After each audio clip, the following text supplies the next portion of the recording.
देशासाठी तुम्ही लावली बाजी प्राणांची, मोलाची साथ होती कुटुंबियांची। सलामी कोकण 7 लाईव्हची स्वातंत्र्य दिन स्पेशल संघर्ष गाथा। नमस्कार, कोकण 7 लाईव्हच्या संघर्ष गाथा या विशेष कार्यक्रमात आपलं सगळ्यांचं स्वागत। आज आपण आलो आहोत सावंतवाडी तालुक्यातल्या कोलगाव इथल्या किरण सावंत हे माजी सैनिक आहेत त्यांच्या घरी, आणि त्यांच्याकडून जाणून घेणार आहोत नेमकं बॉर्डरवरच्या त्यांच्या आठवणी काय आहेत। 17 वर्ष त्यांनी भारत मातेची सेवा केलेली आहे। थेट आपण त्यांच्याच कडून याविषयीची अधिक माहिती घेऊया। तुमचं स्वागत कोकण 7 लाईव्हच्या खास। नमस्कार। काय सांगाल, तुमच्या काय आठवणी आहेत बॉर्डरवरच्या, आणि विशेष म्हणजे तुमची सुरुवात कशी झाली? माझी सुरुवात 2002 पासून, जेव्हा आमची सावंतवाडीमध्ये भरती झाली पोलीस ग्राउंडवर, तिथून माझी मेन सुरुवात झाली। त्याच्या अगोदर मी एक 6 महिने एक 12वी झाल्यानंतर मी प्रॅक्टिस करायचो भरतीसाठी, आणि त्याच्यानंतर एक नशिबाने आमची एक सावंतवाडीमध्ये भरती लागली। त्या भरतीमध्ये आम्ही जाऊन या सावंतवाडी कोलगावातले 5 विद्यार्थी सिलेक्ट झालो। त्यामध्ये लास्ट फायनल सिलेक्शनला मी मेडिकल वगैरे करून रिटर्न वगैरे सगळे एकटा सिलेक्ट झालो। बाकी मेडिकल रिटर्न मध्ये असे 4 जण बाहेर पडले। त्याच्यानंतर मला training centre Maratha training centre Belgaum इथे मी ट्रेनिंगला गेलो। म्हणजे मराठा रेजिमेंट हा रेजिमेंट आहे, अलग अलग रेजिमेंट असं, मराठा रेजिमेंट, नागा रेजिमेंट, त्याच्यानंतर महार रेजिमेंट, त्यापैकी मराठा रेजिमेंट हे मला भेटलं। आणि मराठा रेजिमेंटचं ट्रेनिंगचं बेळगावला आहे। तिथे जाऊन मी 9 महिने फिजिकल ट्रेनिंग, मेंटली ट्रेनिंग, म्हणजे एक सैनिक बनवण्यासाठी जे ट्रेनिंग असतं ते पूर्ण ट्रेनिंग मी तिथे कंप्लीट करून फेब्रुवारी 2004 मध्ये सिपाही रँकवर शपथ घेतली। तिथून माझी फर्स्ट पोस्टिंग सियाचिन ग्लेशियर, जिथे वर्षाचे 12 महिने बर्फ असतो, ती फर्स्ट पोस्टिंग म्हणजे वयाच्या 19व्या 18 वर्षी मी भरती झालो, आणि वयाच्या 19व्या वर्षी मी सियाचिन ग्लेशियर या ठिकाणी गेलो। तर म्हणजे फर्स्ट एक्सपिरियन्स म्हणजे जातानाच आम्हाला पहिल्यांदा आम्ही जे इथे राहून विमानं बघायचो, पण फर्स्ट पोस्टिंगच जाताना आम्हाला विमानात घालून घेऊन गेले तिकडे, आणि डायरेक्ट या टेम्परेचरवरनं तिकडच्या बर्फात नेऊन उतरलं। मग तिथे जाऊन अक्षरशः पूर्ण गारटण्याची परिस्थिती, कधी गेलोच नव्हतो, पण नेताना कसं स्टेप बाय स्टेप नेतात। त्यांची पूर्ण पहिल्यांदा जो टेम्परेचर आहे त्याला आपली बॉडी मॅनेज झाली पाहिजे, त्यासाठी संपूर्ण थोडे हाईटवर नेण्यासाठी पहिल्या छोट्या कमी हाईटवर, नंतर वरच्या हाईटवर असं घेऊन म्हणजे 1-1.5 महिने आम्हाला त्या वातावरणाशी त्यांनी मॅच केलं। त्यानंतर तिथलं ट्रेनिंग चालू झालं। म्हणजे बर्फात तिथे जास्त उग्रवाद्यांची भीती नाही, पण तिथे आपल्याला जे सैनिक आहेत ते या वातावरणाशी झुंजतात। म्हणजे आज आपला फ्रीजामध्ये जो बर्फ घोटतो तो 0 सेल्सिअसला घोटतो, पण तिथे -45 पर्यंत टेम्परेचर जातो। म्हणजे अक्षरशः जो बर्फ पडतो त्याच्यामध्ये माणूस डुबतो। मग तिथे असताना एक 2 इन्सिडेंट झाले। त्यामध्ये असं म्हणजे इन्सिडेंट म्हणजे बर्फाचे कडे कोसळून एक हट होता, त्या हट मध्ये आमचे 6 सैनिक होते। ते कडे कोसळल्यामुळे तो गाडला गेला हट, आणि जवळजवळ 6 महिने तो हट तसाच होता, आणि डेड बॉड्या पण त्याच खाली होत्या। त्यामध्ये आमच्या सिंधुदुर्गचा एक सुपुत्र जगन्नाथ देसाई हा पण शहीद झालेला त्यामध्ये, आणि बाकी अदर जिल्ह्यातले सैनिक होते ते आमच्या युनिटचे हे 6 सैनिक। मग 6 महिन्यानंतर जेव्हा बर्फ वितळला गेला तेव्हा त्यांच्या डेड बॉड्या काढण्यात आल्या। डेड बॉड्या जशाक तशा भेटल्या, कारण बर्फाच्या खाली असल्यामुळे त्यांना काय झालं नव्हतं। मग त्यानंतर त्यांच्या घरी त्या बॉड्या पाठवण्यात आल्या अंत्यसंस्कारासाठी, आणि तिथून जास्त का तिथे 1 वर्षच पोस्टिंग काढली मी। तो माझा पहिली पोस्टिंग होती तुमची? ती माझी फर्स्ट पोस्टिंग होती। त्याचवेळी हा माझा फर्स्ट एक्सपिरियन्स होता, आणि तिथे जास्त का नाही, कारण युनिट आमचं जाऊन 1 वर्ष ऑलरेडी झालेलं, आणि अर्ध्या टर्नवर मध्ये आम्ही गेलो। मग तिथून आम्ही खाली नंतर पी स्टेशनला आलो, जामनगर गुजरातला। गुजरातमध्ये शांतिकाल होता। तिथे काय म्हणजे आपलं फील्डमध्ये जाण्यासाठी जे ट्रेनिंग लागतं, म्हणजे उग्रवाद्यांशी कसा लढा द्यावा, त्यांच्या प्लॅनिंग काय असतात, त्यांच्या प्लॅनिंगच्या विरुद्ध आपण काय करायचं, हे सगळं ट्रेनिंग शांतिकालमध्ये चालतं आमचं। मग ते ट्रेनिंग जामनगरमध्ये चालूच असतं, रेग्युलर ट्रेनिंग, फिजिकल ट्रेनिंग, म्हणजे एक सक्षम बनवला जातो। कारण माणूस, आमची पोस्टिंग असते 3 वर्ष शांतिकालमध्ये आणि 3 वर्ष बॉर्डरवर किंवा उग्रवादी इलाका असतो त्या ठिकाणी। मग गुजरातमधून 3 वर्ष तिथे काढली। त्याच्यानंतर आम्ही परत गुजरातमधून डायरेक्ट पोस्टिंग आली माझी मणिपूर, म्हणजे सध्या जिथे आता हे न्यूजमध्ये बघताय की कांड चालू आहेत ती, आम्ही गेलो तेव्हाची सिच्युएशन अशी होती की तिथे म्हणजे जाताना आम्हाला इन्फो भेटलेली, ती तिथे युजी असतात, युजी म्हणजे अंडरग्राऊंड टेररिस्ट वगैरे असतात, पण ते लोकल टेररिस्ट, वय पण जास्त नाही ते, कारण प्रत्यक्ष आम्ही त्यांना जेव्हा पकडून आणायचो तेव्हा ते 18-19 वर्ष 20 वर्ष ह्या एवढ्या कमी वयाचे. पण तिथे जेव्हा बाहेरच्या रिसर्च करून जर हे उग्रवादी का बनतात, तर तिथली जी परिस्थिती आहे ती खूप गरिबी आहे, म्हणजे एवढी गरिबी आहे, मग त्याचाच फायदा अदर कंट्री उचलते. मग त्यांना पैसे देऊन तुम्ही जावा, ह्या सैनिक तळावर जाऊन हमला करा किंवा बॉम्बस्फोट करा. मग त्यांना एक प्राईज लावलं जातं की बाबा सैन्याच्या मोठ्या अधिकाऱ्याला मारला तुम्ही तर तुम्हाला एवढे पैसे, जवानांना मारला तर एवढे पैसे. मग त्या पैशाच्या लालचीपोटी ते उग्रवादी बनतात. पण इंडियन आर्मीचा पण तेव्हा नाईलाज होतो की अशा माणसांना आम्ही सोडू शकत नाही. जर समोर तो दिसतोय आमच्यावर गोळी मारतोय तर त्याला प्रतिकार करणं किंवा त्याला संपवणं हे आमचं काम असतं. मग असे उग्रवादी पण तिथे आम्ही अरेस्ट केले. आणि तिथे एक मेन गोष्ट म्हणजे एक मणिपूरमध्ये लेडीजचा सहाय्य घेऊन, म्हणजे स्त्री जातीचा सहाय्य घेऊन ते टेररिझम करायचे. म्हणजे जर एका गावात आम्ही रेड घालायला गेलो तर फर्स्ट याला काय करायचं, लेडीज पुढे घ्यायच्या. मग लेडीज पुढे आल्यावर काय होतं, इंडियन आर्मीचा एक रूल आहे की महिलांवर किंवा जो निर्दोष व्यक्ती आहे त्याला आपण काय नाही करायचं. महिला पुढे आल्या तर आपण काही करू शकत नाही, कारण त्यांना जर आम्ही काही केलं तर उलट आमच्यावर कारवाई होऊ शकते. त्याच्यासाठी आम्ही ह्युमन राईट्सचा विचार करून मग ते काय करायचे, त्यांच्या ह्याच्यात त्यांच्या काय काय अशा म्हणजे खुणा होत्या की आता समजा आर्मी आली तर ते असे लोखंडी पोल वगैरे होते, ते पोलवर वाजवायचे, मग पूर्ण गावातले लोक जमा व्हायचे तिथे. गावातले लोक जमा व्हायचे, मग त्याचा फायदा उचलून जे टेररिस्ट होते ते पळून जायचे. मग ते एवढे चपळ असायचे की ती नेपाळी चिनी लोक आपण म्हणतो त्या टाईपचे, नेपाळ बॉर्डर चिनी बॉर्डर लागलेले उग्रवादी, मग ते पळून जायचे. आणि प्रत्येक घराघरात जरी रेड टाकली तरी तिथून गावठी हत्यारं वगैरे, देशी ते कट्टे वगैरे ते भेटायचे. म्हणजे कट्टे लपवण्याची जागा पण आम्ही बरेच अरेस्ट केलेले, कट्टे किंवा बंदुका किंवा RDX म्हणतात ते, पाण्याच्या तळाखाली रबराच्या पाईप मध्ये घालून पण लपवून ठेवलेले. पण एवढी सगळी अवजारं होती किंवा ती हत्यारं होती ती त्यांच्याकडून कशी म्हणजे एक तर जे देशी कट्टे होते ते स्वतः बनवायचे, आणि जी बाहेरची जशी AK-47 वगैरे RDX वगैरे ते बाहेरून आलेलं. पण एक्झॅक्ट कुठून यायचं, पण एक गुप्तचरातर्फे बातमी होती की पाकिस्तानात नाही यायचं किंवा चीन मधून यायचं, असं बाहेरून ते हे करायचे. आणि जे समोर येणारी व्यक्ती ही नॉर्मली म्हणजे साधी व्यक्ती म्हणजे लोकल व्यक्ती, मेन तो नाही, त्याला फक्त एक हे केलेलं आहे की बाबा तू जा आणि यांना मारा किंवा काहीतरी त्यांना हानी पोहोचव इंडियन आर्मीला. पण त्यांच्या मागे एक मोठं रॅकेट आहे. रॅकेट म्हणजे अदर कंट्रीजचं आहे, जसं आपली चीन लोक पण डायरेक्टली आपल्याला समजू शकत नाही की कोण आहे त्यांच्या पाठी. पण फक्त आमचं काम एवढंच होतं की अशा कारवायांना रोखायचं.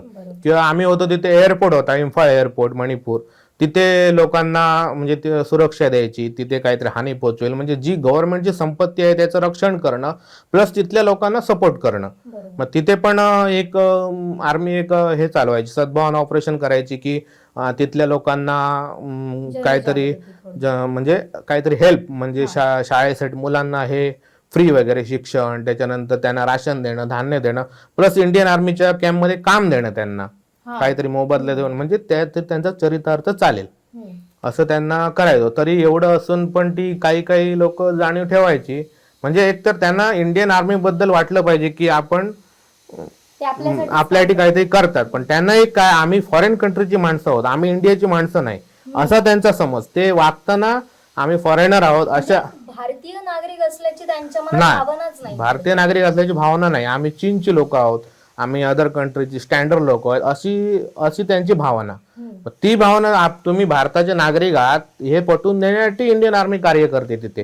आणि आताची कंडिशन तर तिथे खूपच बिघडली आहे.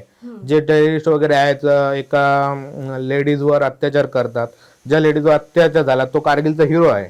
म्हणजे त्याचा ज्याची जी पत्नी आहे जिच्यावर जो अत्याचार झाला तिचा नवरा कारगिलच्या युद्धामध्ये सामील होता. एवढं असून पण तिथे त्यांच्यावर अत्याचार होतोय.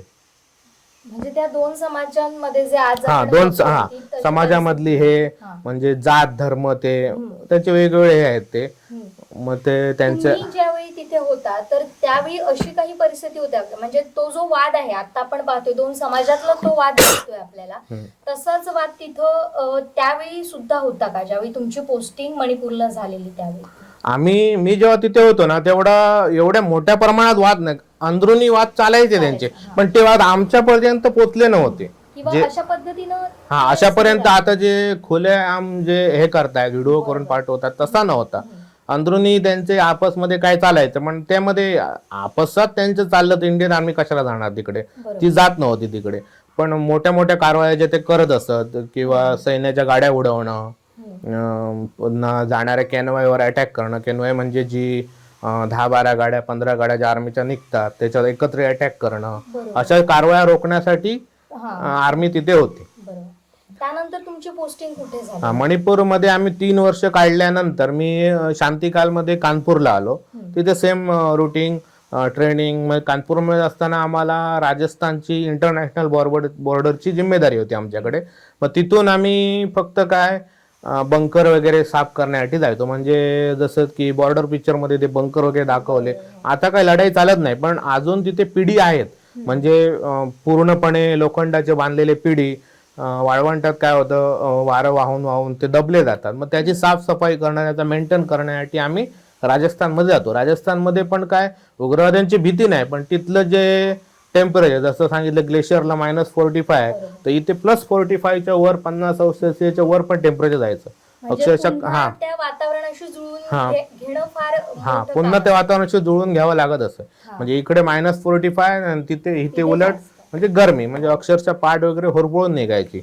मग तिथे थंड गुलाम हे काय ते सरबत वगैरे असे ह्या प्रकारचं राशन यायचं आम्हाला. मग तिथून जेव्हा ती पोस्टिंग माझी संपली तिथनं कानपूरवरनं मग नेक्स्ट पोस्टिंग आमची आली जम्मू काश्मीर तंगधार बॉर्डरला. मग तंगधार हा असा जिल्हा आहे की तो जम्मू काश्मीर मधला सगळ्यात टोकाचा, एकदम टोकाचा. मग तिथून पुढे पाकिस्तान स्टार्ट. मग आमचा कॅम्प अगोदर होता एक तिथून एक 10-12 किलोमीटर आतमध्ये, आणि पुढे आमचे पोस्ट होते. म्हणजे तिथे आम्ही ड्युटी द्यायचो. त्याच्या आम्ही बेसमध्ये होतो आणि मध्ये मध्ये जर तिथे मॅन पॉवर कमी पडली तर आम्ही जायचो. कधी ब्रिज क्रॉसिंगला जायचो. ब्रिज म्हणजे एक ब्रिज होतं, 2-3 ब्रिज होती. त्या ब्रिजवर असं होतं की अर्ध ब्रिज इंडियाचं, अर्ध ब्रिज पाकिस्तानचं. मग त्याच्यामध्ये एक अशी लाईन मारलेली असायची. मग त्या साईडला पाकिस्तानी सोल्जर, म्हणजे त्यांना पाकिस्तानी रेंजर म्हणायचे, आणि ह्या बाजूला इंडियन आर्मी. मग त्या ठिकाणी गेलो की मी रात्रीच्या ड्युटीच्या वेळी ते यायचे, आपापसात बोलणं वगैरे व्हायचं. पण तेव्हा बाचाबाची अशी काय नाही, पण असंच नॉर्मल तुमच्या आर्मीत काय आमच्या आर्मीत काय असं नॉर्मली. पण त्यांच्या मनात एक इंडियाबद्दल घृणा होती की हा आर्मीमध्ये असं घृणा. मग ते काय करायचे, समोरासमोर काय नाही करायचं, समोरासमोर व्यवस्थित राहायचे. पण रात्रीच्या टायमाला वगैरे जे अंदरुनी असा इथे कसे डोंगर आहेत त्या डोंगरातनं आतमध्ये उग्रवादी घुसवणं, सैनिक तळावर हल्ले करणं किंवा सैनिकांना दगा पोहोचवणं अशी कामं चालायची. मग तिथे पण आमचे इंटरनल सिक्युरिटी, काही आमचे आर्मीवाले सिव्हिल ड्रेसवर वगैरे किंवा बाहेरच्या लोकांकडून न्यूज काढायचे असं. पण जी न्यूज भेटते त्या न्यूजला कन्फर्म करण्यासाठी आम्ही 2-3 एक न्यूज कन्फर्म करायचो 2-3 जाग्यावरनं, किंवा नक्की हेच आहे का, न्यूज खरी आहे का. मग तिथे पण म्हणजे ज्याच्याजवळ गन दिसेल त्याला शूट आउटची ऑर्डर होती. मग तिथे पण मग ऑपरेशन चालायचे. समजा आता समजलं की बाबा आज ह्या गावात उग्रवादी वर गेले, मग कंबाईन ऑपरेशन चालायचे. तिथे जेवढी युनिट आहेत 2-3-4 युनिट, ती युनिट जेवढी होती त्या युनिटातली QRT किंवा QRT म्हणजे क्विक रिॲक्शन टीम असायची. मग ती टीम घेऊन पूर्ण जंगलाला घेरा घालणे, मग त्याच्यात सर्चिंग करणं. कमांडो बोलवले जायचे, कमांडो तर्फे सर्चिंग करायचं, आणि त्याच्यात उग्रवादी म्हणजे 2-3 तरी उग्रवादी भेटायचे.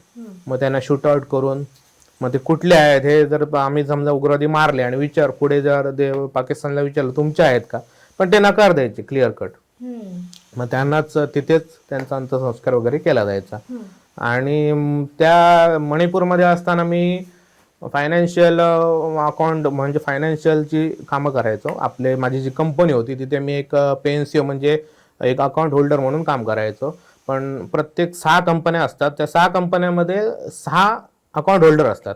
मग त्यांना ज्याला कॉम्प्युटर नॉलेज आहे किंवा एक्स्ट्रा नॉलेज आहे त्यांना ती कामं दिली जातात.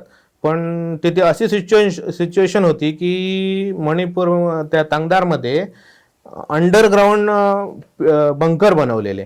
मग कधी तिथून जर सेलिंग म्हणजे तोफांचे गोळे वगैरे आले तर आम्हाला आतमध्ये जाऊन राहावं लागत होतं, कारण तीच एक सेफ जागा होती. वरचे उद्ध्वस्त व्हायचे, वरचे जे तळ होते किंवा वरचे जे बराक होते ते त्या ह्याने उद्ध्वस्त व्हायचे, म्हणून आम्हाला जमिनीच्या खाली जाऊन तिथे 2-2 दिवस काढावे लागत होते.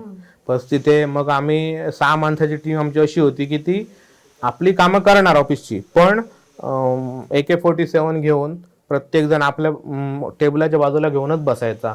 पोच ॲम्युनिशन म्हणजे जे गोळ्या वगैरे ज्या लागू असतात त्याच्यानंतर बॉम्ब वगैरे सगळे घेऊन आम्ही आमच्या बरोबरच असायचे. जर ॲक्शन झाली समजलं, ऑर्डर आली की टीम चला, ती सगळं क्लोज करून 5 मिनिटात आम्ही त्या जागेवर पोहोचायचो. असं आमचं काम होतं. अशी एक घटना झालेली तिथे की तिथून येताना आम्हाला सुट्टी येताना प्रॉब्लेम म्हणजे आर्मीच्या गाड्या आम्हाला जम्मूपर्यंत सोडतात किंवा श्रीनगरपर्यंत सोडतात. मग श्रीनगरला सोडल्यावर तिथून फ्लाईटने, जो फ्लाईटने नाही येत असेल तो मग पुढे येऊन जम्मूने रेल्वेने यायचं.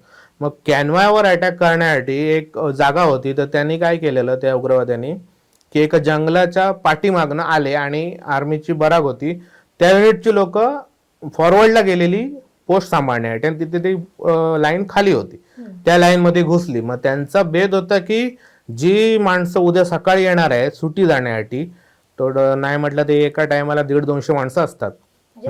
हा, सैनिक, त्या सैनिकांना हानी पोचवायची. तो जर ब्लास्ट झाला असता तर ती सगळी माणसं त्या जागेवर ऑफ झाली असती. पण त्या टायमाला जेव्हा तो सकाळी रात्रीचे मला वाटतं ते माणसं कमी असल्यामुळे फ्रंट साईडला डुट्या होत्या, पाठच्या साईडने घुसले फिनिशिंग कट करून, आणि त्या याच्यामध्ये 2 माणसांनी काय केलं, पुढे जाऊन तो त्या जागेवर ID लावण्याचा प्रयत्न केला. त्यांनी प्रयत्न करता करता इथे जे समोर जे ड्युटीला माणूस होते ते म्हणजे बॅटल कॅज्युअलिटी किंवा काहीतरी दुखापत झालेली माणसं बेसमध्ये होती. त्याने बघितलं, मग त्याने आवाज दिल्यावर त्याने काय प्रत्युत्तर केलं नाही.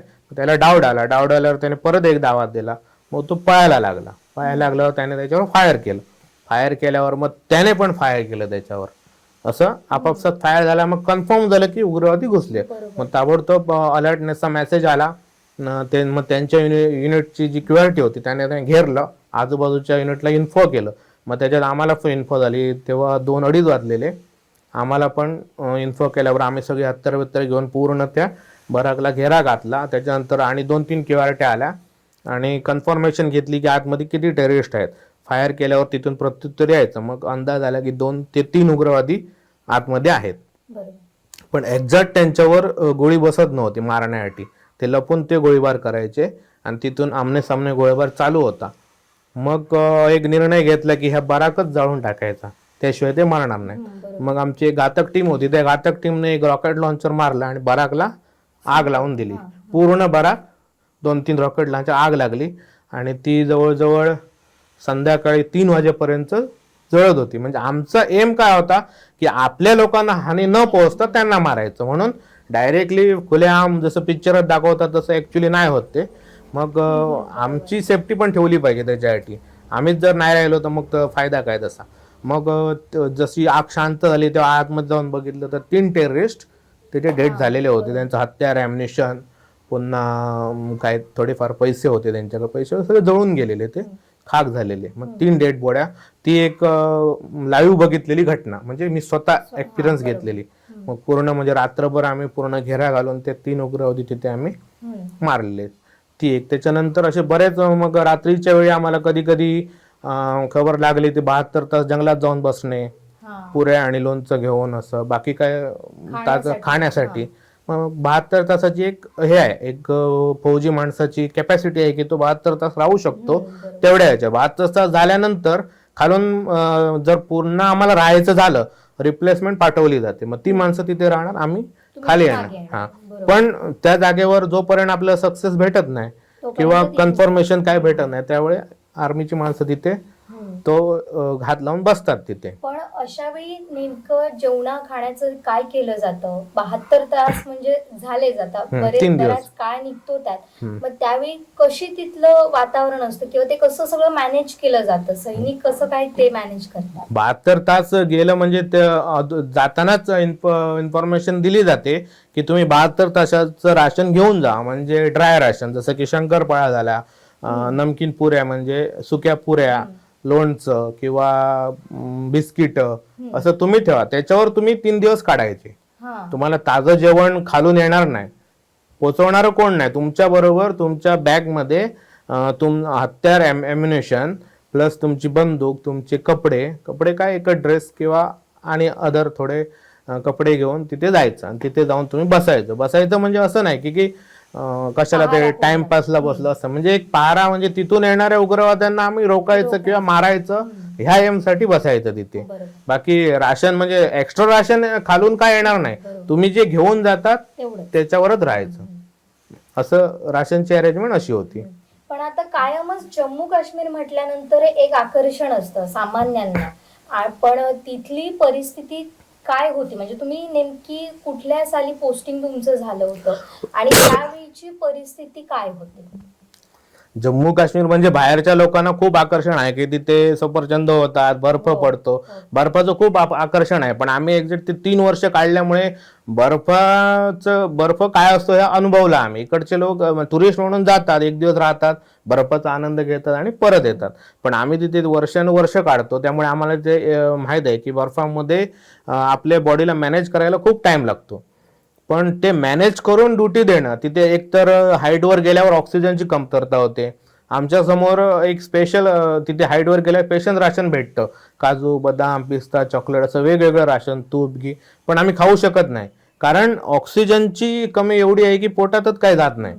मग त्या पूर्ण वातावरणाला आम्हाला मॅनेज करावं लागतं. प्लस ती जी लोक आहेत, लोकल लोक, ती आम्हाला सपोर्ट करत नाहीत. लोकल लोकांनी जर व्यवस्थित सपोर्ट केला आर्मीला तर आर्मी काहीतरी चांगली कारवाई करू शकते. पण लोकल लोकांचाच व्यवस्थित सपोर्ट नसल्यामुळे आर्मीला खूप प्रॉब्लेम येतो तिथली सिच्युएशन मॅनेज करायला किंवा उग्रवादी कारवाया रोखण्यासाठी. त्यामुळे जे इन्सिडेंट होतात ते हेच कारण आहे. आणि त्याच्यानंतर मी असताना 2016 मध्ये एक बुरहान वाणी म्हणून अतिरेक्यांचा एक लीडर होता. त्याला इंडियन आर्मीने वॉच केलेलं की हा मेन लीडर आहे जो ह्या कारवाया करण्यास एक्सपर्ट आहे किंवा तो, त्याच्यामुळे सगळं होत आहे. मग 2016 जून मध्ये जो अटॅक झाला, म्हणजे फायरिंग झाली, त्यामध्ये बुरहान आणि मारला गेला. बुरहान वाणी जेव्हा मारला गेल्यानंतर तेव्हा मी तिथे तंगदारमध्येच होतो आणि आम्हाला त्याच साईडने पंचगावच्या साईडने यावं लागत होतं. मग तिथे अशी निदर्शने झाली की लोकांनी, वाईट निदर्शने, सैन्याच्या विरोधात, सैन्याच्या गाड्या फोडणं, सैन्यांवर दगडफेक करणं. पण ते नागरिक कोण होते? म्हणजे ते नागरिक लोकल नागरिक होते, भारतातले, जम्मू काश्मीर मध्ये राहणारे भारतातले लोक होते. मग त्यांनी ती कारवाई सुरू केली. मग तो काय करायचा की इकडच्या लोकांना पैसे वगैरे पुरवायचा, जम्मू काश्मीरातल्या लोकांना, एक त्यांचा दाता म्हणून. पण ह्या अशा कारवाया करायचा. मग तो इंडियन आर्मी तर्फे मारला गेला. त्याच्यामुळे त्यांनी खूप अशी वाईट निदर्शनं केली, सैन्याचा हल्ले करणं. मग जवळजवळ 2 महिने इंटरनेट सेवा, फोन कॉल सगळं बंद होतं. आम्ही त्या साईडला होतो, 2 महिने आमचा घरी पण कॉल झाला नव्हता. त्यामुळे न्यूजवर बातम्या येत होत्या की जम्मू काश्मीरमध्ये हालत काय आहे, हिंसक वळण चालू आहे, तिथे हल्ले होतात, सैन्य दलावर हल्ले होतात.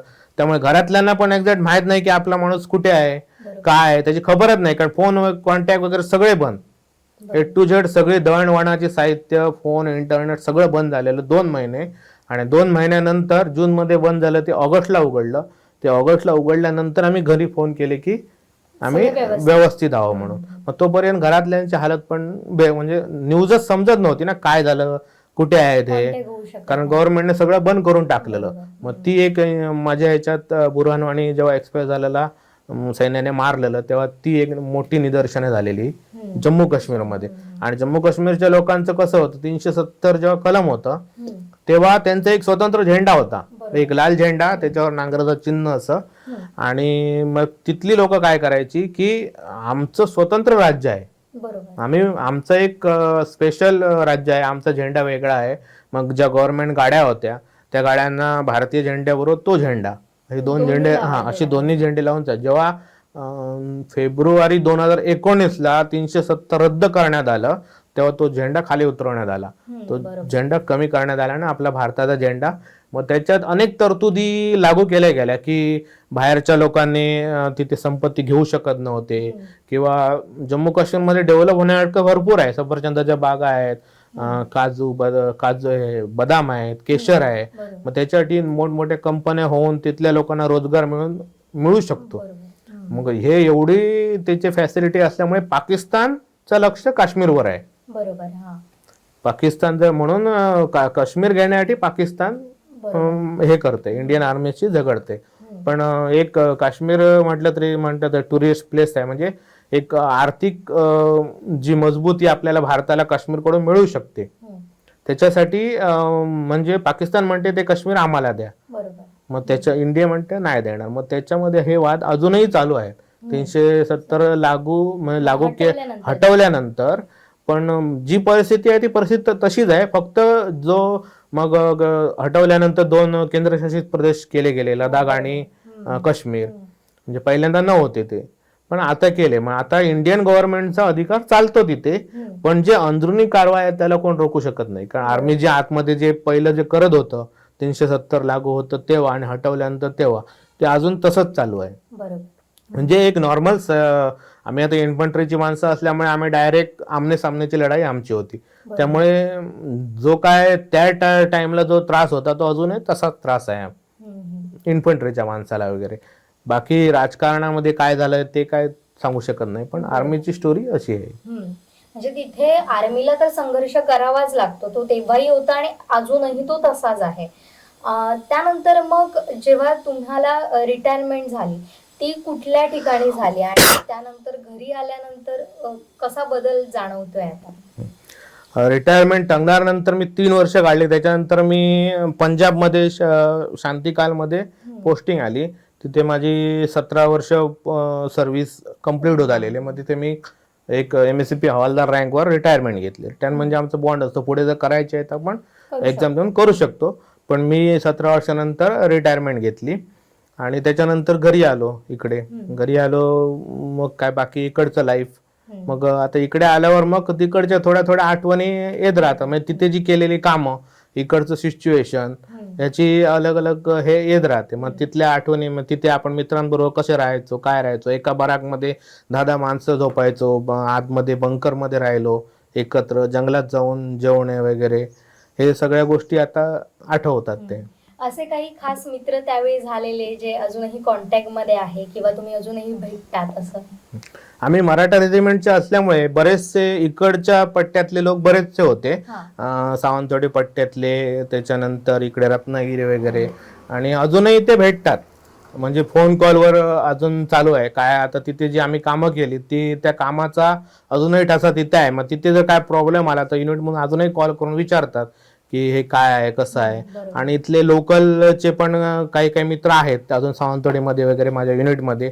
किंवा जेव्हा आम्ही रिटायरमेंटला आलो तेव्हा एकदम सिंधुदुर्ग जिल्ह्यातली जवळजवळ 17 ते 18 माणसं भरती झालेलो. ते अलग अलग डिपार्टमेंटला गेलेले आहेत. जेव्हा रिटायरमेंटला आम्ही एकत्र बेळगावला आलो तेव्हा तिथे आम्ही सगळे एकत्र भेटलो. मग ते परत ट्रेनिंगच्या आठवणी, तिथे ट्रेनिंगला कोणी काय कसं काय केलं, कोणी मार खाल्ला, काय खाल्लं, काय त्या आठवणी काय आहेत पण मार खाण्याच्या वगैरे? ट्रेनिंग म्हणजे पहिलं खूप स्ट्रिक्ट ट्रेनिंग चालायचं. म्हणजे त्या सैनिकाला असं सक्षम बनवलं जायचं की त्याच्यामध्ये एक सहन करण्याची शक्ती, म्हणजे सहनशीलता, किंवा तो माणूस बाबा आता समोर गेला तर त्याच्या कुठे गेला घाबरता कामा नये. एक सक्षम सैनिक बनला पाहिजे कारण पुढे जाऊन. मग त्याच्यासाठी जे इन्स्ट्रक्टर असायचे ते ती गोष्ट करण्यासाठी, समजा एक जंप मारायचे आहे किंवा एक रोप क्लाइम्बिंग नाही जमलं तर त्याला पहिल्यांदा सांगायचे, नंतर ते नाही जमलं तर त्याला ते मारून मारून मारून एकदा करून घ्यायचे. जोपर्यंत तो करत नाही तोपर्यंत त्याला पास करायचे, म्हणजे पासिंग नाही पुढे. मग तो एक तर मारायला घाबरून किंवा त्यांच्या टॉर्चरला बघून तो करायचा. ते केलं कारण कसं असे काही इव्हेंट होते ट्रेनिंग मध्ये की ते भविष्यात कामी येणारे होते. जसं की डोंगर चढताना रस्सी चढणं झालं किंवा जम्प मारणं झालं, असे बरेचसे इव्हेंट. किंवा स्टॅमिना आपला वाढला पाहिजे, डोंगर चढताना 8-8 तास डोंगर चढावे लागायचे त्यावेळी. बरोबर. तेव्हा म्हणजे ते अशा अशा छोट्या मोठ्या आठवणी त्या अजूनही येतात तिथे ट्रेनिंगच्या. पण आता या सगळ्यात महत्वाचं असतं ते आपलं कुटुंब. म्हणजे तुम्ही तिथे सीमेवर असता आणि आपल्या घरी आपले सगळे नातेवाईक असतात किंवा एक कुटुंब म्हणून त्यांची जबाबदारी त्यावेळी वाढते, कारण कर्ता पुरुष तिथं सीमेवर असतो. मग कसं बोलणं वगैरे व्हायचं, किती वेळा बोलणं व्हायचं? कारण तुम्ही बऱ्याचदा तर सांगितलेलं आहे की बोलणं पण व्हायचं नाही, फोन त्यावेळी बंद होते जम्मू काश्मीरमध्ये, आणि ती परिस्थिती फार हालाखीची होती त्यावेळी. म्हणजे कधी काय होईल हे तुम्हालाही माहिती नाही आणि तुम्ही घरी सांगूही शकत नाही की आपण नेमके कसे आहोत, सुखरूप आहोत किंवा नाही. मग ते कसं व्हायचं नेमकं? जेव्हा मी 2002 मध्ये भरती होऊन जेव्हा गेलो, त्याच्यानंतर 1-2 वर्ष मोबाईल तर नव्हता. मग तेव्हा आमच्या APO असायचे, आर्मी पोस्ट ऑफिस, तिथून आम्हाला अंतर्देशीय पत्र भेटायची फ्रीवाली. मग त्यांना तिकीट वगैरे काय लागायचं नाही, ग्रीन कलरची. मग त्याच्यावर लिहून घरी लेटर पाठवणं वगैरे ती कारवाई चालायची. म्हणजे ड्युटीवर असताना, खाली असताना किंवा काहीतरी लिहायचं, मी ठीक आहे, थोडा बहुत मजकूर लिहून तो टाकला पोस्टात की इथे पोहोचायचा. 1-2 वर्षानंतर मग मोबाईल आले. मोबाईल आल्यानंतर मग काय तेवढा प्रॉब्लेम झाला नाही. बायचान्स आम्हाला कुठे जर ऑपरेशनला जावं लागत असेल तर आता मला माहित आहे की बाबा मी 2-3 दिवस येणार नाही, तर आधीच एक दिवस जास्त सांगायचं, 4 दिवस आता फोन करणार नाही, अमुक ठिकाणी चाद आहे, आल्यावर परत कॉल करायचा, मी सुखरूप आलोय, तेवढा. आणि बाकी खाली टाइमला किंवा ड्युटीवर तर फोन अलाउड नव्हता. ड्युटीवर जाताना फोन वगैरे आमचे बंद असायचे. ड्युटी संपली की खाली टाइम, रेस्टच्या टाइमला आम्ही घरी फोन करून खुशाली वगैरे कळवायचो. पण ज्यावेळी सण समारंभ असायचे त्यावेळी त्यांचं काही तुम्हाला सांगणं असायचं का, की आठवण येते, मग त्यावेळी कसं, म्हणजे त्या आठवणी असतातच ना, असं वाटतं की आपणही आपल्या कुटुंबासोबत वेळ घालवावा, तर ते कसं मॅनेज केलेलं त्यावेळी? आता सण समारंभ असायचं म्हणजे आता कसं, आमची कोकणातली जी फौजी लोक आहेत ती जास्त ती गणपतीला यायला बघतात सुट्टी. मग तिथे असताना आम्ही काय करायचो की दरवर्षी काही चतुर्थी नाही भेटायची, पण तिथे मॅनेज करायचो की मुंबईची लोक, कोल्हापूरची लोक, तुम्ही दिवाळीला जा, आम्ही गणपतीला जातो, अशी आपापसामध्ये ऍडजस्टमेंट करायची. आता मी एक समजा कॉम्प्युटर सेक्शनचं काम करतो, तर माझा रिलीवर कॉम्प्युटर सेक्शनवालाच पाहिजे. मग तो माणूस कुठला आहे तो बघायचा. तू आता किंवा दोन एकाच, समजा दोघे कोकणातले जावत, तर ह्या वर्षी तू जा गणपतीला, पुढच्या वर्षी मी जातो, असं ऍडजस्ट करून आम्ही सुट्टी यायचो. मग घरातल्यांना वाटायचं की बाबा आपला माणूस चतुर्थीला आला पाहिजे, दिवाळीला आला पाहिजे. मग सगळ्याच टायमाला शक्य नाही व्हायचं. जेव्हा शक्य व्हायचं तेव्हा आम्ही जास्त ती ऍडजस्टमेंट गणपतीच्या टायमाला करायचो. बाकी सण आपल्याकडे जास्त तो गणपतीत एक्स्ट्रा. मग प्रयत्न करायचो आम्ही गणपतीला यायचा. मग 17 वर्ष सर्व्हिसमध्ये मी 8-10 वेळा तरी आलोय गणपतीला. बाकी काय काय सिच्युएशनला नाही भेटली सुट्टी. अशी काही सिच्युएशन असते की तेव्हा पूर्ण युनिटची सुट्टी बंद होते, मॅन पॉवर कमी असते किंवा काहीतरी न्यूज भेटते की बाबा काहीतरी कारवाई होणारे आहेत, मग तेव्हा सुट्टी बंद करतात मॅन पॉवरसाठी. मग तेव्हा कोणाला सुट्टी भेटत नाही, तेव्हा नाईलाज असतो. तेव्हा मग काय फोनवर, जेव्हा त्या टायमाला फोन वगैरे आलेले, फोनवर फोटो वगैरे, व्हिडिओ कॉल, असं चालायचं. पण तुमच्या घरात हा वारसा कसा काय, की तुम्ही फक्त एकटेच जे सैन्यात भरती झालेले आहात? वारसा म्हणजे असं का, आमच्या पाठीमागे तर कोण नव्हतं, पण मी शाळेत असताना एक शिक्षकांकडून ऐकलं होतं की बाबा आर्मीमध्ये गेल्यावर विमानातनं फिरायला भेटतं, सगळ्या सुविधा भेटतात. पुन्हा इकडचे काही काही लोक होते ते सांगायचे बा तो कुठे आहे, तर मिलिटरीत आहे. म्हणजे एक आवड निर्माण झालेली की बाबा मिलिटरीत जाऊन एक आपण पण तिथे जावं आणि ते काय असतं ते बघावं. म्हणजे आता काही काही मित्र माझे असे होते की त्यांचा वारसा होता, की जसा त्यांचा आजोबा मिलिटरीत, वडील मिलिटरीत, त्याच्यानंतर आता स्वतः मिलिटरी, म्हणजे त्यांचा एक वारसा चालत गेलेला. मग तसं आम्हाला काय माहीतच नव्हतं की आतमध्ये काय असतं ते. आम्ही जेव्हा भरती जाऊन आतमध्ये गेलो तेव्हा आम्हाला समजलं की आर्मी म्हणजे काय असते. ती बाहेरून दिसणारी आर्मी आणि आतमध्ये एक्झॅक्ट गेल्यावर काय असतं ते तिथे गेल्यावरच समजलं. वारसा हक्काने जे असतात त्यांना आधीच माहीत असतं की ते काय असतं. मग ते प्रिपेअरच असतात की तिथे जाऊन काय करायचं आहे, कसलं काम करायचं. कारण जाताना सांगतात ना की तिथे जाऊन बाबा हे काम कर, हे तुला व्यवस्थित होईल. पण आमचं असं वारसा हक्काने झालं, मी फर्स्ट तिथे झालो. तुमच्या घरातले तुम्ही हा, मी पहिलाच. त्यानंतर आता शेवटचा प्रश्न तो म्हणजे आता जे नवीन इच्छुक असतात आर्मीमध्ये सहभागी होण्यासाठी किंवा जे तयारी करत असतात त्यांना तुम्ही काय सल्ला द्याल, काय मार्गदर्शन कराल? आताची सिच्युएशन अशी आहे, आता जी भावी पिढी आहे त्यांना माझं एवढंच सांगणं आहे की ती आता कसं तुम्ही माझा इथे मुलाखत घ्यायला आलात, मुलाखत का उगीच घ्यायला आला नाही. जर माझ्या भूतकाळात मी जर काही चांगलं काम केलं असेल तरच आपला भविष्यकाळ चांगला होईल. आताची जनरेशन अशी आहे की त्या टायमाला आमच्याकडे एक तर मोबाईल नव्हतेच, त्याच्यानंतर आमच्यात एक चिकाटी होती की बाबा भरती व्हायचं, स्वतः सकाळी उठून पळणे किंवा अभ्यास करणे. पण आताच्या मुलांना जर ते सांगायला गेलं तर ते सध्या मोबाईलच्या आहारी जास्त गेलेत, त्यामुळे ते जास्त त्याच्याकडे वळत नाहीत, आर्मीला जातात. मी आता इकडच्या आमच्या लोकल लोकांना पण मी सांगतो, तो इकडे भरती आहे तिकडे भरती आहे जावा. तिकडे गेल्यावर सांगतात की तिथे एकदम मुलं पळवली 100 आणि ती घाटावरची मुलं फास्ट पळाली आणि अगोदरच सोडलं, म्हणजे काय नाही काय कारणं सांगतात. जर ते म्हणतात पहिली 10 माणसं घेतली बाकीच्यांना काढून टाकलं, पण माझं असं म्हणणं पहिली 10 माणसं घेतली तर त्या पहिल्या 10 माणसात तू आला पाहिजे होता ना. ती 10 माणसं आली ती पण माणूस आहे, तू माणूस आहे, त्यांनी प्रॅक्टिस केली म्हणून ती 10 माणसं आली, तुम्ही आला नाही. तुम्ही भरती असणार त्याच्या आधी 2 दिवस जाणार ही मुलं प्रॅक्टिस करणार. कोकणातले माणसं सांगतो आता कलमीस वेरला शिरसंग ह्या साईडला पण बरीचशी माणसं सैन्यामध्ये असायची, आता त्यांचा जो पर्सेंटेज आहे कमी होत चाललाय. पुढे पुढे पुढे जे माजी सैनिक जे जुने आहेत तेच आहेत किंवा नवीन माणसं आता कमीच आहे. सावंतवाडी कोलगावमध्ये पण ठराविकच माणसं आहेत जी आता 1-2 माणसं सैन्यामध्ये कार्यरत आहेत आणि आता 10-12 माणसं माजी सैनिक आहेत. म्हणजे इकडच्या लोकांना अजून आता कॉम्पिटिशन भरपूर वाढलंय. तुम्ही नाही केल्यात म्हणून दुसऱ्याला घेणार नाही असं का नाही, कोण नाही कोण तयार आहेत. वरच्या पट्ट्यातली लोक काय दिवस रात्र वर्ष 2 वर्ष प्रॅक्टिस करत असतात. म्हणजे ते त्यांचं एक ध्येय आहे, एक ध्येय जर ठेवलं, ते ध्येय ठेवून जर त्यांनी कंटिन्यू केलं तर ती आरामात भरती होऊ शकतात. आणि इंडियन आर्मीमध्ये आता म्हणतात इकडे एवढे पैसे घेतात तेवढे पैसे घेतात, असं काय, आपल्याकडे जर तेवढी काबिलियत आहे तर काय कुठे पैसे द्यायची गरजच नाही, ऑटोमॅटिक होऊन जाईल तो. बरोबर. खरं तर आपण बघितलं तर मोलाचा सल्ला त्यांनी दिलेला आहे. तुमच्यात सातत्य आणि मेहनत जर तुम्ही घेतलात तर तुम्ही आर्मीची सुद्धा जी खडतर प्रशिक्षण जो काळ चालतो तो सुद्धा तुम्ही ट्रॅक करून आर्मीत भरती होऊ शकता. आणि खरंच तुमचे खूप खूप आभार, कारण तुम्ही तिथे बॉर्डरवर तैनात होतात, तुम्ही लढत होतात, तुम्ही त्याग केला, संघर्ष केला, त्यामुळे आज आम्ही सुरक्षित आहोत. आणि आमचं स्वातंत्र्याचा जो काही काळ आहे किंवा जो स्वातंत्र्याचा सोहळा आम्ही सेलिब्रेट करू शकतो तो फक्त आणि फक्त तुमच्यासारख्या सैनिकांमुळे. त्यामुळे टीम कोकण 7 लाईव्हच्या वतीनं तुम्हाला देखील सलाम. तर हे होते कोलगावचे सुपुत्र माजी सैनिक किरण सावंत सर. आता इथंच थांबतोय. पाहत रहा कोकणचं नंबर 1 महा चॅनल कोकण 7 लाईव्ह. कॅमेरामन प्रसाद कदमसह जुईली पांगम, कोकण 7 लाईव्ह, सावंतवाडी.